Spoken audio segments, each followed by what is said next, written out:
बातमी आहे हातकणंगले मतदारसंघातली। ठाकरे गटानं मला पाठिंबा दर्शवला होता, मात्र एका रात्रीत ठाकरे गटानं हातकणंगलेतून स्वतःचा उमेदवार दिला। राजू शेट्टींनी हे विधान केलंय। ठाकरे गटानं उमेदवार दिल्यानं मात्र काहीही फरक पडणार नाही असंही राजू शेट्टी नमूद करतायत। उद्धव ठाकरेंकडे तुम्ही पाठिंबा मिळाला, तुम्हाला संजय राऊतांनी बाहेरूनही पाठिंबा दर्शवला होता, पण तरी सुद्धा त्यांनी शिवसेनेचा इथे उमेदवार दिला आहे। मग तुमच्या पाठिंबा खंजीर को बसला असं वाटते तुम्हाला? मी असं काय समजत नाही, कारण मी काय त्यांच्या आघाडीत नाही, त्यामुळं पाठिंबा देणं न देणं किंवा मी असं सांगू शकत नाही तुम्ही तुमचा उमेदवार उभाच करू नका। शेवटी एक समान उद्देश दोघांचा होता। त्यांना त्यांच्या पक्षातून फुटून गेलेल्या व्यक्तीला पराभूत करायचं होतं आणि मला निवडून यायचं होतं, आणि निवडून येण्यासारखा उमेदवार त्यांच्याकडे नव्हता, आणि त्यामुळं ते मला आघाडीत येण्यासाठी बोलवत होते। परंतु मी कालही स्पष्ट केलेलं आहे, महाविकास आघाडी सरकार असतानाच्या काळामध्ये काही शेतकरी विरोधी निर्णय घेतले गेलेले आहेत, त्याचा आज शेतकऱ्यांना त्रास होतोय।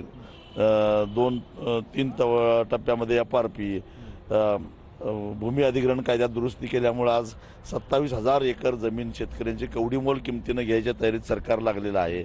हे जे शेतकऱ्याला खड्ड्यात घालणारे निर्णय महाविकास आघाडी सरकार असताना घेतले आहेत, आणि त्याचा निषेध म्हणून आम्ही त्यावेळी आघाडी सोडलेली होती। त्या मुद्द्यावर काही निर्णय झालेला नसताना किंवा त्यांना आपली चूक झाली असं आघाडीच्या नेत्यांना कळत नसताना मी परत कसं काय आघाडीत जाऊ शकतो, ही माझी तात्विक भूमिका होती, म्हणून मी आघाडीत यायला नकार दिला। पण तुमच्याकडून फुटून गेलेल्या गद्दाराला जर धडा शिकवायचा असेल तर तो मी शिकवू शकतो, कारण हा माझा पारंपरिक मतदारसंघ आहे।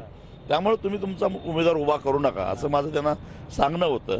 मला वाटतं की त्यांचे जे मित्रपक्ष आहेत काँग्रेस आणि राष्ट्रवादी त्याची त्याला संमती होती, परंतु अचानक काही चाव्या फिरल्या, कारण आज भाजपच्या विरोधात जे लोक आहेत ते सगळेच काही भाजपचे विरोधक नाही, आतनं ते सामीलही आहेत, आणि त्यातल्या काहींनी कदाचित चाव्या फिरवल्या असाव्यात, आणि म्हणून मग अगदी पत्रकार परिषद व्हायच्या आदल्या दिवसापर्यंत ठरलेलं होतं की मला पाठिंबा द्यायचा, आणि नंतर मग सकाळी त्यांचा निरोप आला की तुम्ही मशाल घेतली पाहिजे।